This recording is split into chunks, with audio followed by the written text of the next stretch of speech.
Buenos días, buenas tardes, un saludo cordial para toda la audiencia de Cambio Colombia que se conecta a esta hora a través de todas nuestras distintas plataformas.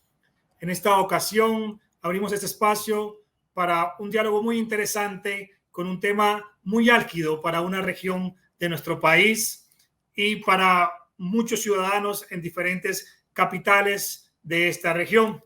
Nuestra conversación el día de hoy tiene una invitada también muy especial que ha venido liderando una lucha y una construcción de un movimiento social a través de un tema que yo sé que le interesa a mucha gente, y es el tema de las altas tarifas en el servicio de energía en la región Caribe. En estos momentos yo creo que no hay una persona más indicada desde la visión de la ciudadanía para conversar sobre el tema que Carol Solís Menco. Carol, pues además de doctora en ciencia política y profesora universitaria, como les decía hace unos segundos, es una de las caras, si no la cara más visible de este tremendo problema que vive la ciudadanía en la región Caribe colombiana. Carol, bienvenida a esta conversación con Cambio y gracias por aceptar nuestra invitación. Bueno, Reiniero, muchas gracias a ustedes por la oportunidad de venir a compartir esta problemática que creo que por primera vez está llegando a llamar la atención de los medios a nivel nacional desde el drama de los usuarios, no más allá de la problemática de revisión de las tarifas.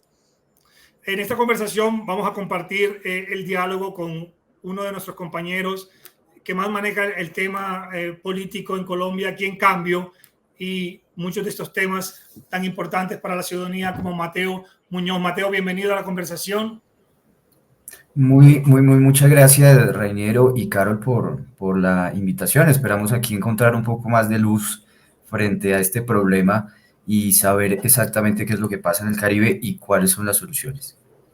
Bueno, hace apenas unos días, el pasado 11 de abril, el comité del cual nos va a hablar Carol más adelante, se lo vamos a pedir, un comité que se ha venido formando y gestando a través de la ciudadanía, realizó una marcha pero muy importante y multitudinaria en la ciudad de Barranquilla con dos propósitos, o así lo vimos nosotros desde afuera, desde Bogotá, con dos propósitos muy importantes. Primero, manifestarse frente a los abusos y los altos costos de los operadores de energía, en el caso de Barranquilla, de Santa Marta y de La Guajira, del operador aire. Y también el otro de los motivos de la marcha era exigir de verdad y manifestarle a las autoridades locales y nacionales la gran crisis y el gran drama que están viviendo los ciudadanos en la región Caribe. Cuéntanos un poco, Carol, cómo surge esta experiencia para empezar un poco sobre el final, y me gustaría ambientar o condimentar esa situación con citando una publicación que hizo hace algunas horas el presidente de la República, Gustavo Petro, en sus cuentas de redes sociales, diciendo que la CREG, que es la Comisión de Regulación de Energía y de Gas en el país, iba a estudiar el tema de las tarifas de la energía y algunas cosas sobre el gas. Y solo pregunto porque usted le respondió de manera casi inmediata al presidente a través de sus redes sociales, diciendo que se iban a cumplir 2 años de este gobierno y que hace más de 20 meses habían unas sentencias del Consejo de Estado. Es decir, en resumen, que a usted le parece que durante todo este tiempo tampoco se ha hecho nada por solucionar el tema de la energía. Cuéntenos un poco de la movilización y del estado actual de las cosas. Bueno, voy a hacer dos comentarios en relación con esos, como dos cosas que describes. Una que tiene que ver con el ejercicio de movilización social y el Comité Atlántico y lo que hoy somos y cómo nos formamos. Y dos, de pronto esa respuesta directa al presidente, que lo que buscaba era enfatizar que quizá esta es de las primeras veces que el mismo presidente, más allá del ministro de Minas y Energía, se refiere directamente a vamos a tratar el tema tarifario de forma exclusiva para el Caribe en la CREG. Y que eso es muy relevante porque una de las cosas que nosotros como usuarios cuestionamos con firmeza es que en el 2023 no hubo realmente una agenda Caribe en la agenda energética de la CREG, además de pues las trabas propias que ha significado. Lo que el ministro en Comisión Quinta en el Senado hace unos días dijo era como que el gobierno se estaba tomando el tiempo necesario para tener a los miembros comisionados como figuras mejor formadas o que el gobierno estimase fuesen mejores para conformar a la CREC, y eso lo que ha implicado en la práctica es que haya unos retrasos permanentes en nombramiento y que hoy incluso la comisión que tengamos la tengamos o el quórum lo tengamos a partir de nombramientos que no son permanentes, los encargados, en lo que significa también unos límites en la temporalidad para nosotros en ver qué tan rápido puede gestionar la CREC en su trabajo con el gobierno nacional. Entonces, eso de una parte, y porque creo yo que el gobierno ha sido muy enfático, o es como un argumento muy común entre las personas que buscan defender la gestión del gobierno, y aquí enfatizo, nosotros no somos un comité, o lo que vengo a representar no es un comité que sea ni pro ni antigobierno,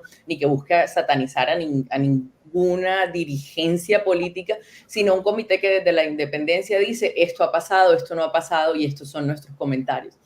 Y sabemos que el presidente Petro en marzo del año 2023 saca un decreto que le tumba al Consejo de Estado que buscaba intervenir las tarifas de energía. Y ese suele ser como el argumento muy recurrente de a Petro no lo dejan hacer nada, a Petro no lo dejan hacer nada. Y nuestra postura es un poco, ha pasado más de un año desde que tumbaron ese decreto, y en ese tiempo se ha podido llegar a resoluciones más inmediatas que impacten este dramatismo que estamos viviendo en el Caribe colombiano. Y ahí yo quisiera compartir un dato de un estudio que tengo aquí que salió en el año 2022 de Fundesarrollo, que da cuenta de ese drama en las cifras. Nosotros como comité hemos tratado de narrarlo desde las historias concretas, pero en las cifras, ¿qué ha significado para el Caribe colombiano y para el país el incremento en las alzas de tarifa?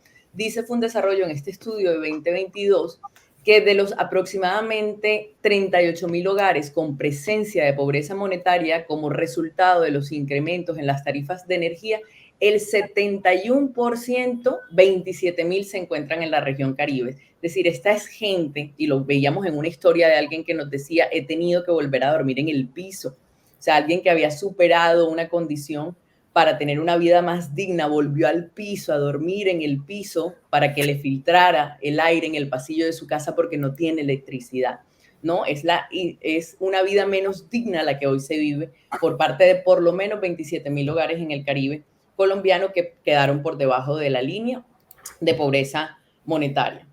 Dicho esto, ¿qué es el Comité Atlántico? Es un ejercicio ciudadano que surge un poco de las redes sociales, porque yo, además de politóloga, doctora y docente, soy creadora de contenido. Utilizo mis redes como una herramienta para hacer la pedagogía en los asuntos que estimo convenientes. Y el año pasado denunciamos abusos de parte de la empresa en la forma en que nos hizo llegar una factura con una imagen bastante violenta de un revólver apuntándole a la cabeza a alguien, a todos los usuarios, para denunciar esto del robo de energía, frente a lo que me gustaría hacer un comentario más adelante. Hacemos esa denuncia e iniciamos una recolección de más de 21.000 firmas hoy en la que le pedimos al ministerio, y luego fuimos a radicarlas a Bogotá, le pedimos al ministerio que las asambleas de usuarios que se estaban realizando llegaran al Atlántico. No desde el Atlántico los usuarios tener que trasladarnos a otros sitios, sino que en el Atlántico tuviésemos una, y ese ejercicio lo logramos articular y lo realizamos en octubre 30 del año pasado. Carol, para entender un poco la situación y sobre todo de las personas del interior del país y de otras regiones, primero quiero preguntar qué tan importante es la energía eléctrica en el Caribe y más en una época como esta de sequía y de altas temperaturas. Y dos, qué tan grave es la situación social. Lo mencionabas un poco por encima del tema de las historias y del drama social, pero qué tan crítica es la situación en este momento y qué tan probable o cercano está un escenario de incremento de movilizaciones sociales de los usuarios por la desesperación del alto costo de las tarifas de la energía en el Caribe. Bueno, yo a esto le he llamado la que creo, o he usado con recurrencia esa expresión, yo creo que la génesis de un posible estallido social, y además de un ejercicio colectivo de desobediencia civil en el Caribe colombiano para dejar de pagar colectivamente las facturas, está hoy en la inacción de todos los actores, porque no es solamente el gobierno nacional o de pronto esta paquidermia con la que creo se vienen tomando decisiones, sino de todos los actores involucrados que atraviesan las gobernaciones, los asambleístas o diputados y diputadas, las administraciones, consejos y alcaldías, porque hay otros componentes que incrementan la factura en alrededor del 30%, que dependen de ellos, como lo son las tasas de seguridad, dependen de la gobernación, y el impuesto de alumbrado público, que depende de las alcaldías, y en el Caribe están profundamente mal estructurados. Son cobros onerosos y formulados con fórmulas, valga esa redundancia, usureras para nuestros bolsillos. Entonces, ¿qué posibilidad hay de que se incremente la movilización social? A raíz de esto, muchísima. El primer ejercicio, que es además el primer ejercicio articulado que sucede en el Caribe colombiano, fue el 11 de abril pasado. Y allí creo que es muy importante mencionar cómo, por ejemplo, ese ejercicio surge de una articulación de unos actores que son muy relevantes, que son las ligas de usuarios. Las ligas se habían reunido y habían dicho: queremos hacer un ejercicio de movilización social el 11 de abril. Eso lo habían anunciado en una reunión que hubo con el Ministerio de Minas y Energía en Sincelejo, la cumbre que se hizo en Sincelejo, y allí se toma la decisión de la fecha y luego otra serie de actores, y en el caso del Comité Atlántico nos articulamos porque además allí está un miembro de la liga, que es subdirector aquí, que es Norman Alarcón, además de otros actores. Hoy somos 10 que estamos allí congregados, pero impulsamos de forma muy fuerte esto porque hay dos aristas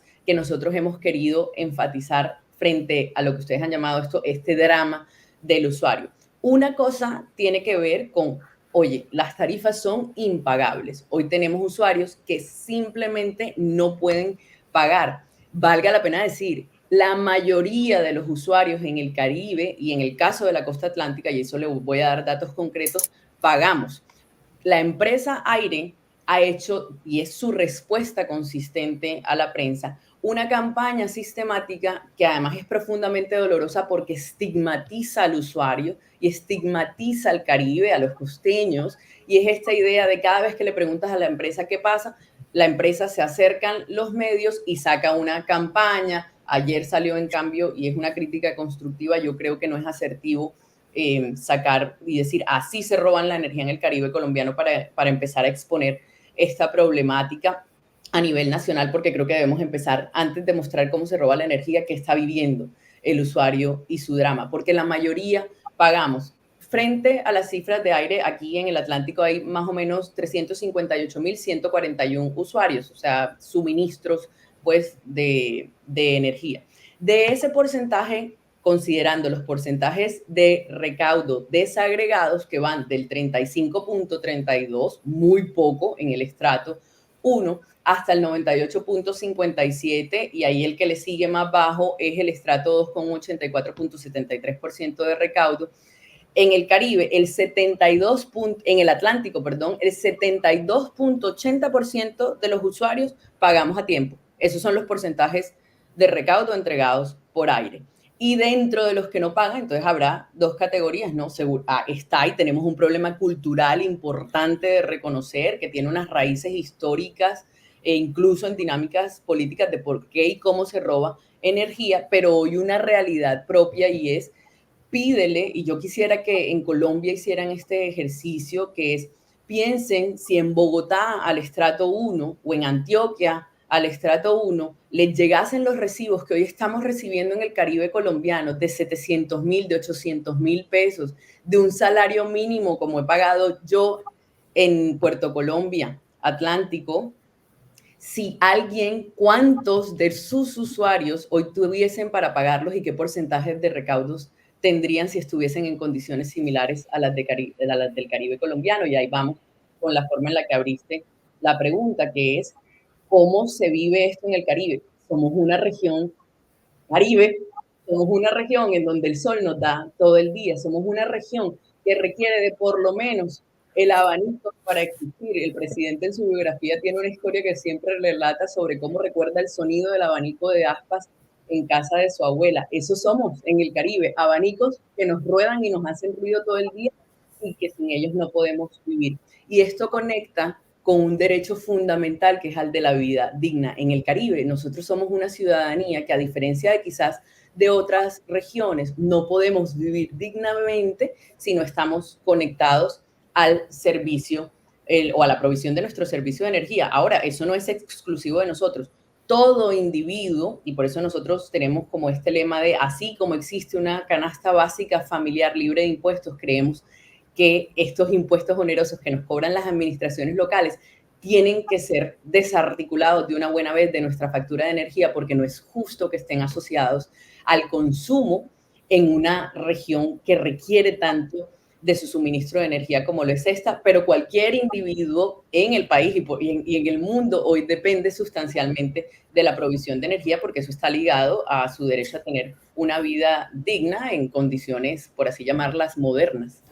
Carol, precisamente partiendo de esa necesidad básica, es decir, del servicio en las condiciones climáticas de la región Caribe, eso hace que el uso sea mucho mayor, que el consumo sea mayor, ¿verdad? Pero aprovechando esa necesidad, a mí me gustaría que nos detuviéramos unos minutos en esto de los cobros diferenciales, es decir, de los cobros que están en la factura para poder explicarle a la gente de otras regiones del país, incluso a la gente del Caribe que aún no lo sabe también, por qué la factura termina encareciéndose tanto, por qué es tanto.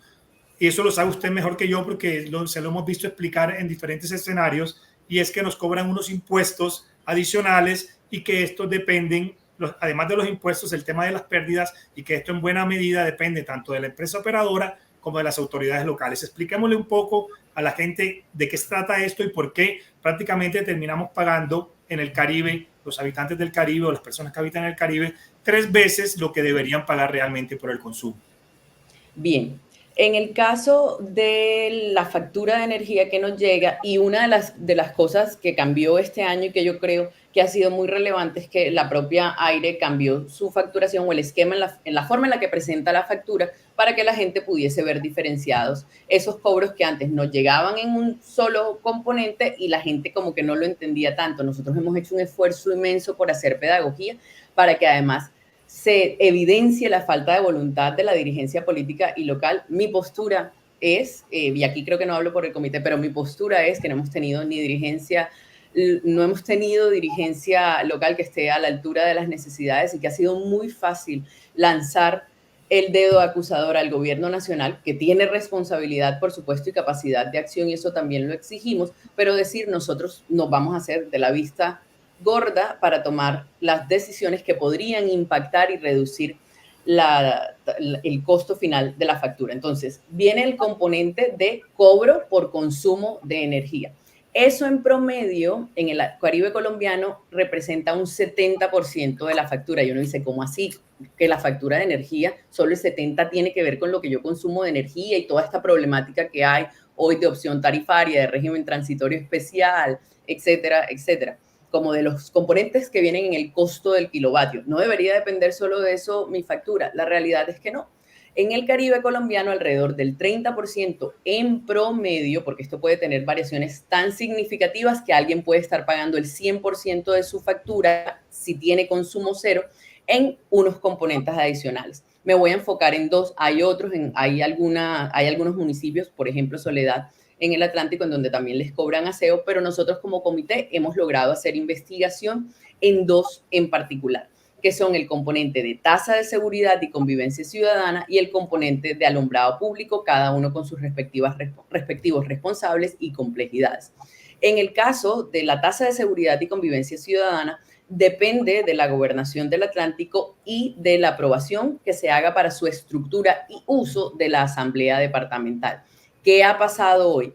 En vez de pensar, por ejemplo, en cómo al usuario se le va a reducir ese costo, lo que tenemos es un pacto entre la Gobernación del Atlántico que hizo, creemos que de forma casi legal, un acuerdo interadministrativo para cederle casi 80.000 millones de esa tasa de seguridad al manejo de la administración de Alex Char en Barranquilla. Eso para hablar de la tasa. Ni qué decir que cuando hemos revisado las inversiones, hay unos cuestionamientos importantes. Nosotros tenemos un Atlántico asediado por la extorsión. Los comerciantes son los que más pagan. ¿Por qué? Porque nosotros tenemos una tarifa fija en el costo de la tasa en el sector residencial que va por un cálculo diferente que varía año a año con la UVT, la unidad de valor tributario que determina la DIAN. Pero ese cálculo es fijo, o sea, nosotros nuestra variación es anual en el sector residencial entre estratos 1 y 6 y cambia año a año a partir de cómo varíe la VT.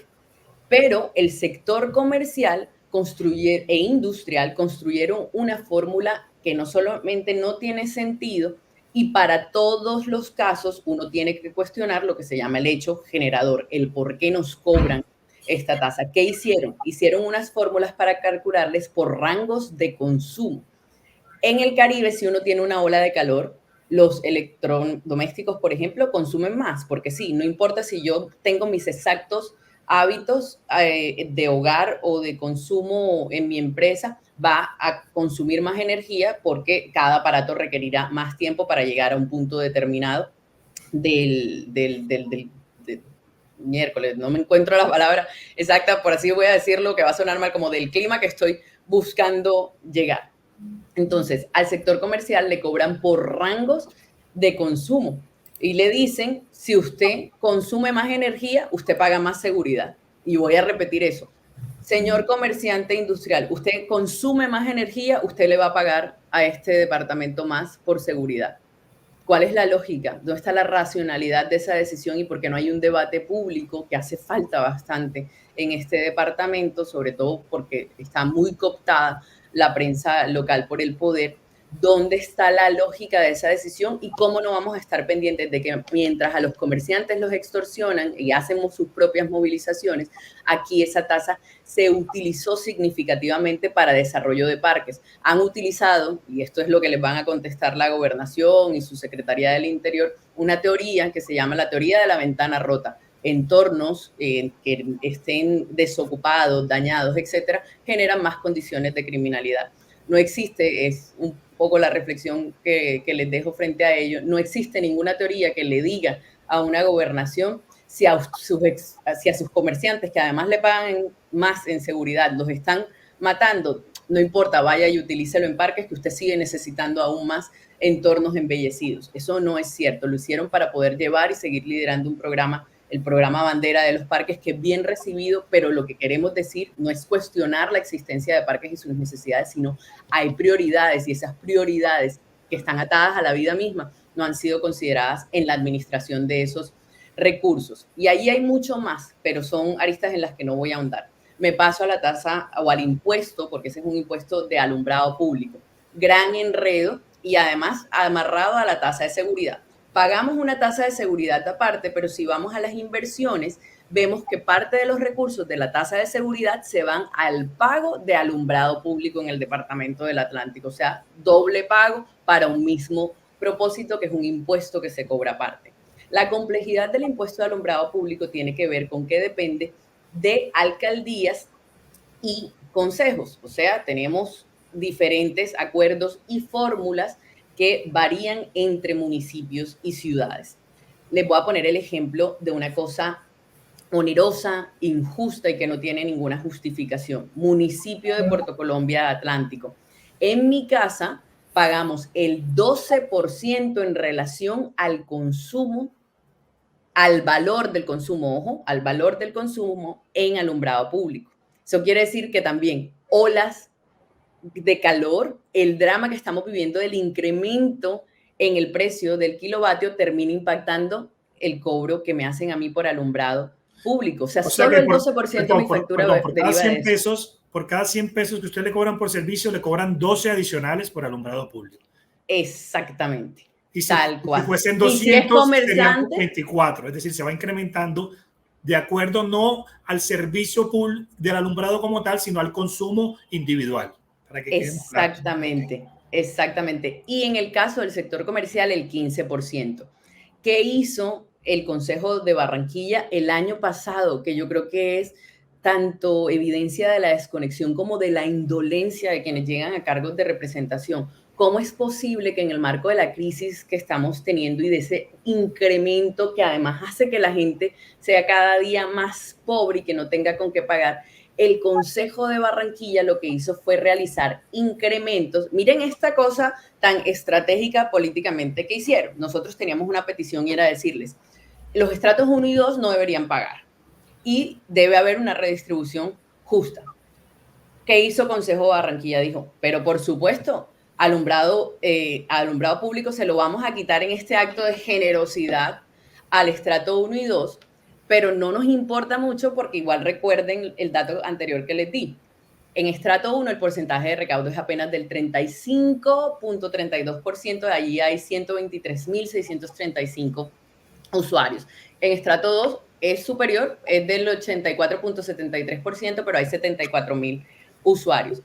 El porcentaje de incrementos que hicieron va entre el 26 y hasta el 42% en los demás estratos y van a recaudar, dados los cálculos que hicimos, 4 veces más la expectativa de recaudo anterior, solo trasladando los cobros a estratos 3 y 6, del estrato 3 al 6. O sea que le dijeron a la gente, no solamente vamos a recuperar lo que vamos a dejar de cobrar en 1 y 2, es que se los vamos a sacar 4 veces de sus bolsillos en el sector residencial. Ahora hicieron una reestructuración de los rangos de consumo para también ampliar el cobro en el sector comercial e industrial, y adicional a eso, si la ciudadanía no denuncia, le iban poniendo impuesto al sol, lo que llamaron el impuesto al sol, que en su momento también lo tuiteó el presidente y el consejo, que había dicho que eso era un error nada más, y en su momento el alcalde Jaime Pumarejo, pues terminaron por hacer una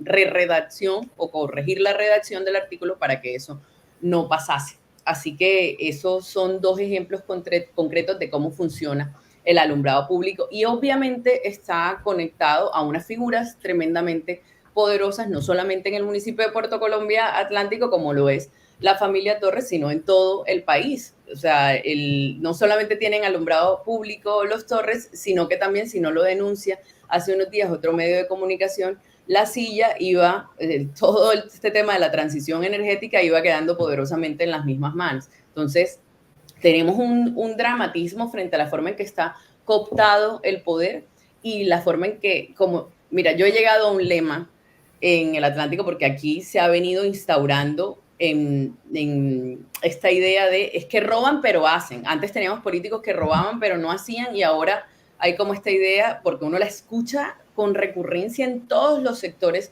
sociales y en estratos, ese roba pero hace. Y yo he llegado casi que frente a la impotencia a decir a veces, oye, roben, pero no tanto. Roben, pero no con las condiciones que garantizan las necesidades básicas satisfechas. Vayan y roben otra cosa. ¿Por qué con esto de lo que depende la vida misma?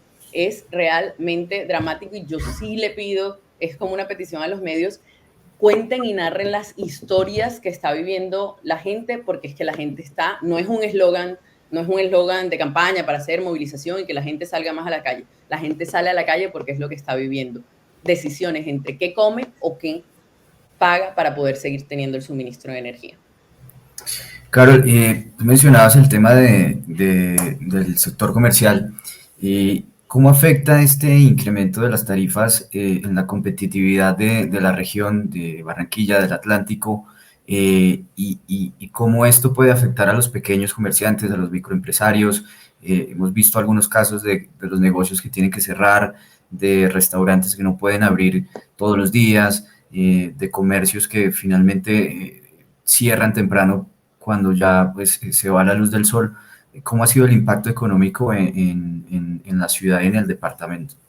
Nosotros hemos compartido múltiples denuncias y ahí también tiene como 2 líneas, ¿no? La gente no pueden pagar, o el comercio que se le hace cada vez más difícil pagar, y luego el comercio que incluso pudiendo pagar recibe violaciones a su debido proceso, y estas decisiones que frente a una empresa que tiene una posición dominante como la tiene Aire, se ve desprovisto de derechos para defender su negocio y termina cerrando. Son casos como los que hemos denunciado.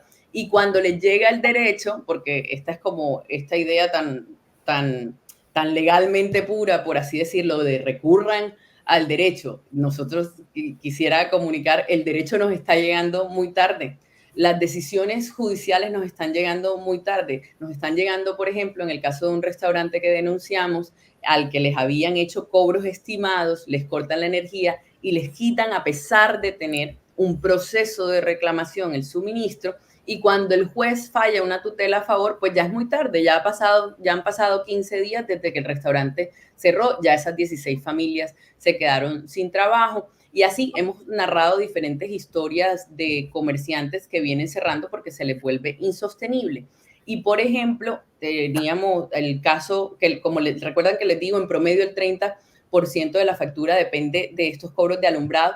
Casos que hemos denunciado. En el sector comercial uno puede encontrar situaciones en donde el 50%, el 60%, el 80% esté en este momento derivando de los cobros adicionales. Si usted es dueño de un local, supongamos alguien que tenga un centro comercial y tiene cerrado un local, usted puede tener consumo cero en la factura de energía, pero tener los cobros de alumbrado y de tasa de seguridad en rangos altos y tener el 100% de su factura dependiendo de ello. Entonces, este es un drama que atraviesa no solamente todos los estratos sociales, como todos los sectores, y el comercial particularmente ahogado por la forma en que están asignados los tributos a nivel local, y por supuesto que eso nos hace perder competitividad frente a otras regiones y en el mundo. No es comparable un negocio que tenga que pagar cuatro veces más en energía con las formas en que puede salir adelante.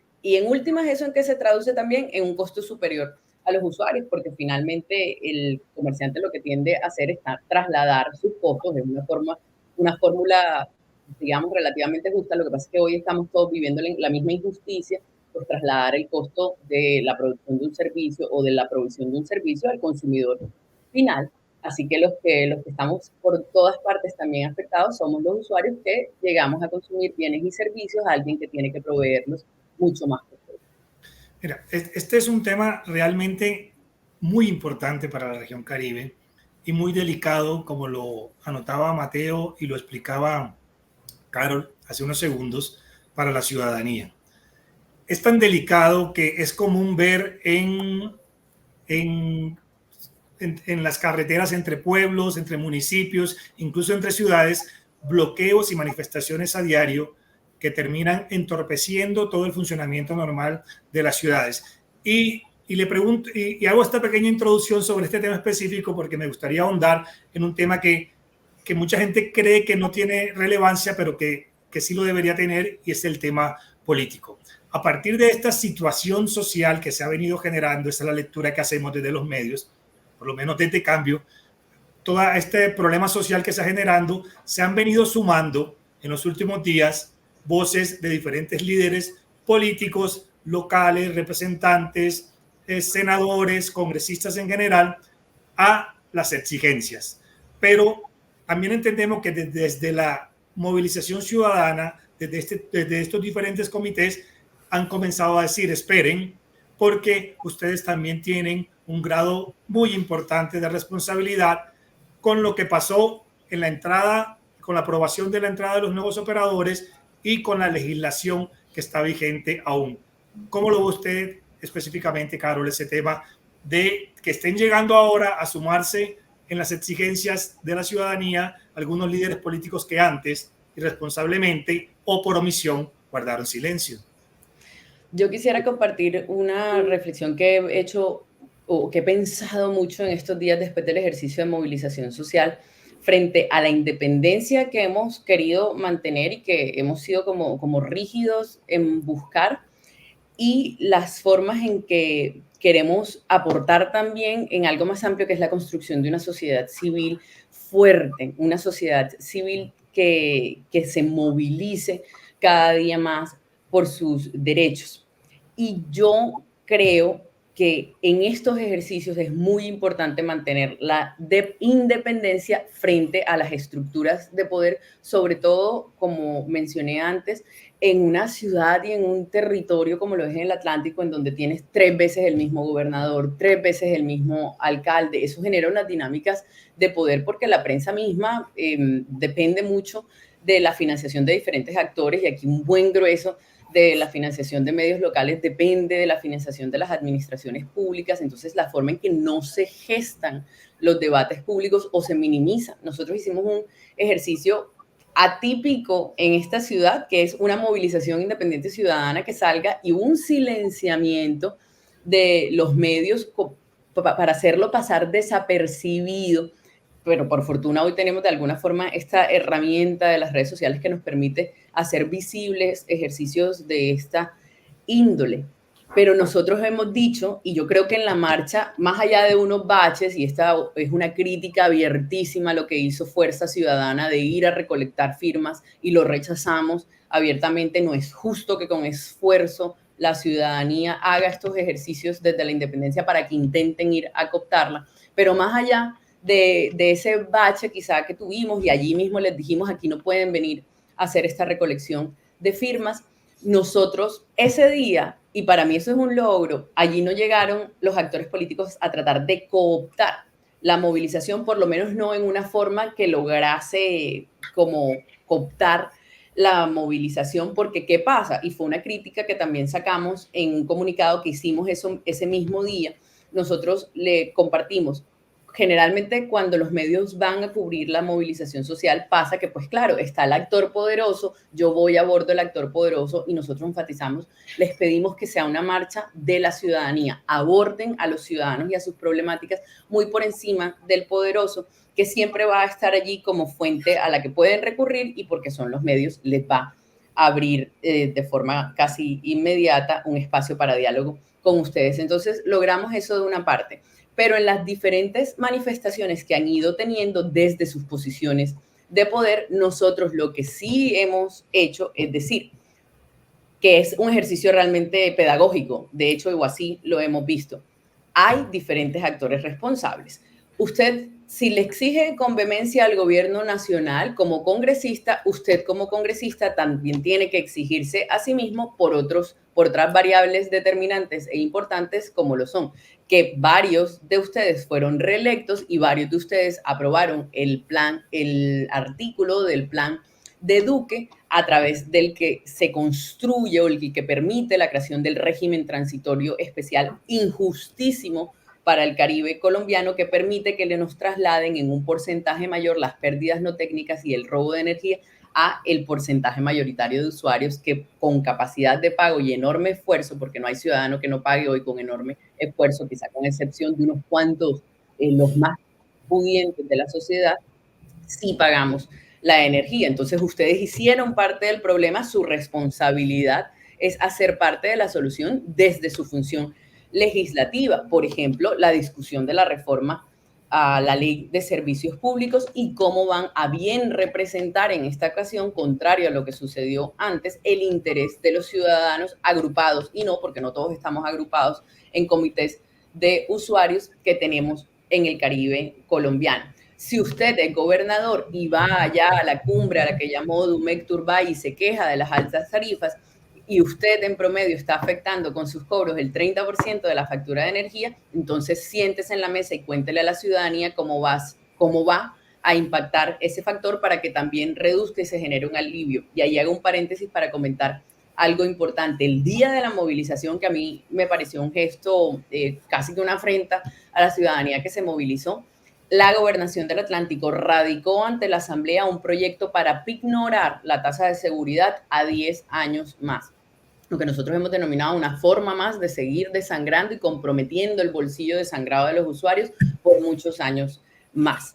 Cierro el paréntesis. Entonces, asambleístas, los mismos actores que he mencionado antes, les hemos dicho, si usted es concejal, si usted es alcalde, gobernador o diputado, y usted dice que le interesa este problema, porque entonces no va a su escritorio y le cuenta a la ciudadanía cómo es que va a reducir ese costo o ese cobro adicional. Algo que le pedimos al ministerio y frente a lo que hay un decreto de borrador que se presentó después de la cumbre de Sincelejo, es que se desarticulen los cobros y que se le permita al usuario que le pida a la empresa de energía aire, que por obligación tiene que hacerlo, que le cobre por separado esos dos componentes, eso, ojo, no resuelve el problema del cobro que nos están haciendo y tendrán que tener unos ejercicios de presión jurídica y de recaudo coactivo la gobernación y las alcaldías, y seguramente los tendrán, y tendremos que seguir trabajando en ello.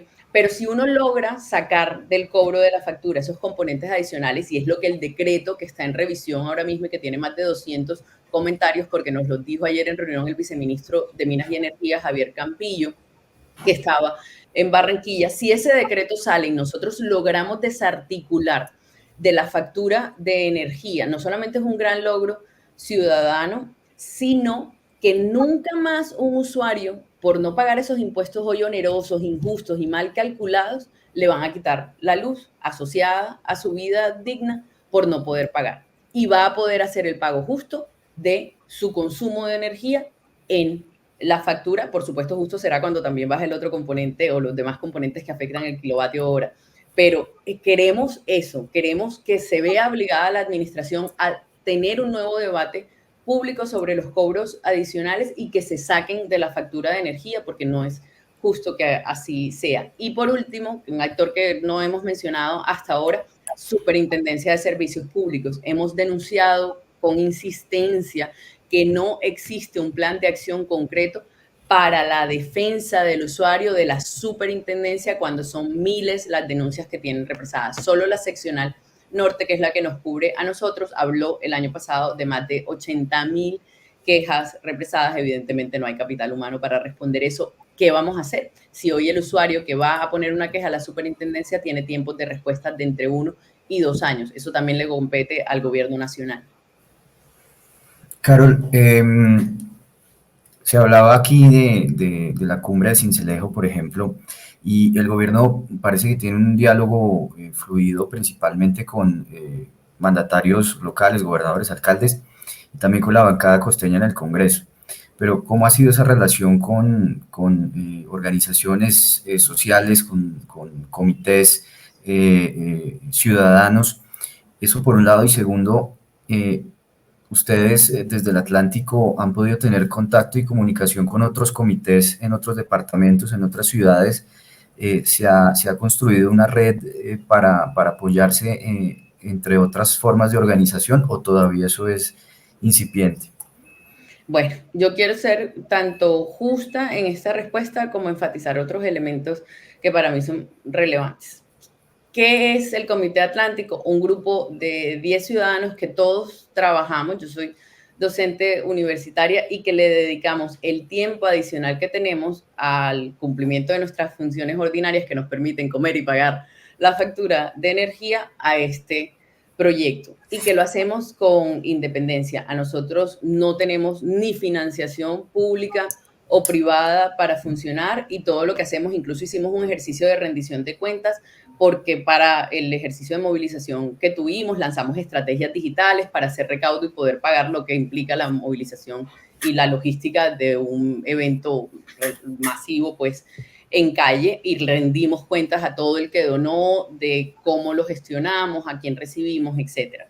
Entonces, eso ha dificultado que podamos expandir la red de cooperación a partir del ejercicio de movilización, dado que fue articulado con las ligas y en los 7 departamentos. Sí ha surgido y hay diferentes actores que han venido pidiéndonos congregarnos entre departamentos para estar más articulados, y estamos trabajando en las formas, en las mejores formas posibles para hacerlo, garantizando nuevamente mantener la autonomía y que ningún comité se convierta en una traba al otro. Podamos identificar no lo que nos separa, sino en qué puntos sí estamos de acuerdo, porque nosotros sí tenemos unos puntos muy bien definidos, que son, ustedes mencionaban 2, pero nosotros los dividimos generalmente en 3: régimen transitorio especial, los cobros adicionales y violación al debido proceso. Y cómo podemos articularnos o no con otros comités desde allí, porque esos puntos además derivan de ejercicios previos de investigación que hemos hecho. No hay ejercicio del Comité Atlántico que derive de cosa diferente a derechos de petición para pedir información, análisis de fuentes y de insumos primarios y secundarios que tengamos para hablar con argumentos y con autoridad en esos 3 componentes. y la relación con el Ministerio de Minas y Energía y la relación en general con los estamentos del gobierno nacional, yo diría que ha sido fluctuante. ¿En qué sentido? Yo creo que la política en general tiende, y en una sociedad polarizada, y yo no hablo de la polarización en términos generales negativos, sino radicalizada un poco en algunos grupos como la que tenemos, la política suele darse en estas lógicas de amigo-enemigo. Entonces, creo que suele haber tensión cuando elevamos un poco el discurso para ser más exigentes en el sentido de nosotros creemos en la buena voluntad y creo que lancé esa expresión en el tweet que le contesté o que repliqué, no que le contesté, pero que repliqué del presidente hoy, de buenas intenciones está empedrado el camino al infierno y es un infierno lo que estamos viviendo.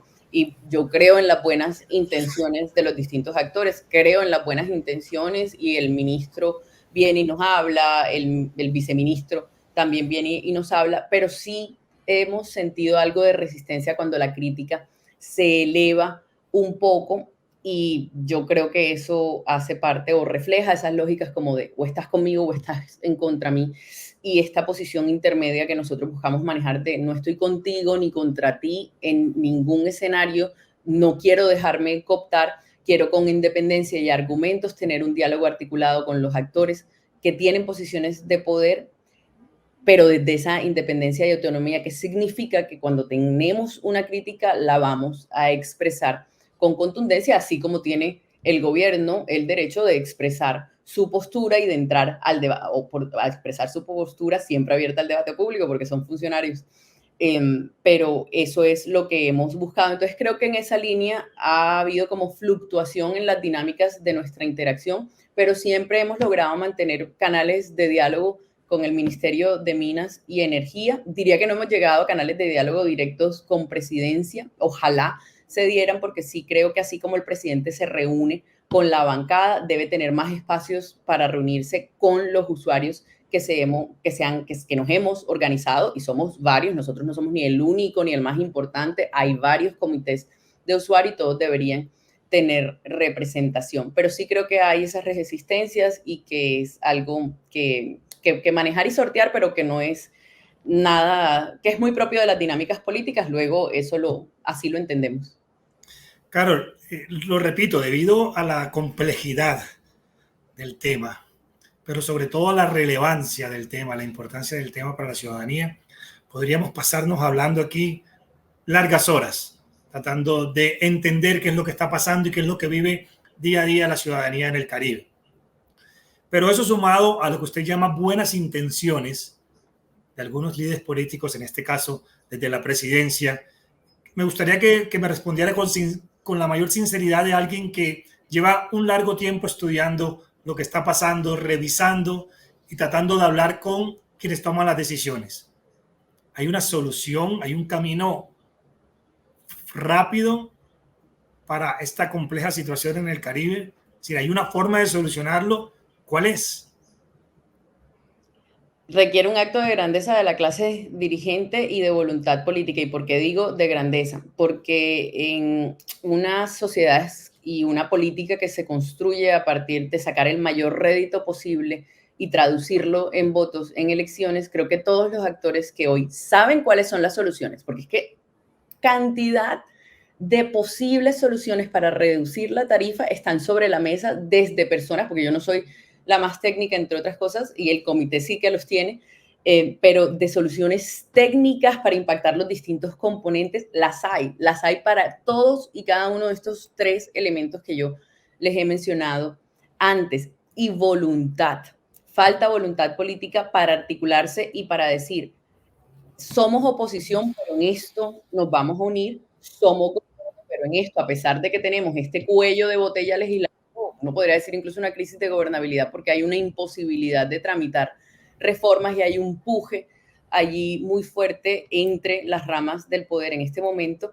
Vamos en este tema en particular, que afecta a absolutamente toda una región de 11 millones de habitantes, nos vamos a articular para sacar con prontitud algunos temas de encuentro. Entonces, este mismo ejercicio ciudadano que hacemos incluso para poder existir como comité, porque todos tenemos posturas políticas, a mí me gustó una expresión que lanzó uno de nuestros miembros hace unos días en una reunión, él decía, en el fondo todos tenemos nuestro corazoncito político, pero estamos aquí porque nos vincula una sola causa, ya después nos separaremos o haremos otras cosas, pero esta causa de las tarifas justas y pagables nos vincula y en estos puntos de encuentro que tenemos nos permiten avanzar. Ese mismo ejercicio que hacemos desde la ciudadanía lo deben poder hacer los políticos. No como pasó, y esa es una crítica, que el presidente bloqueó un debate de control político citando a la bancada Caribe, sino con una genuina intención de sacar adelante esto. Creo que hoy tenemos una coyuntura relevante y es por fin tenemos CREC con número suficiente para sacar adelante las resoluciones.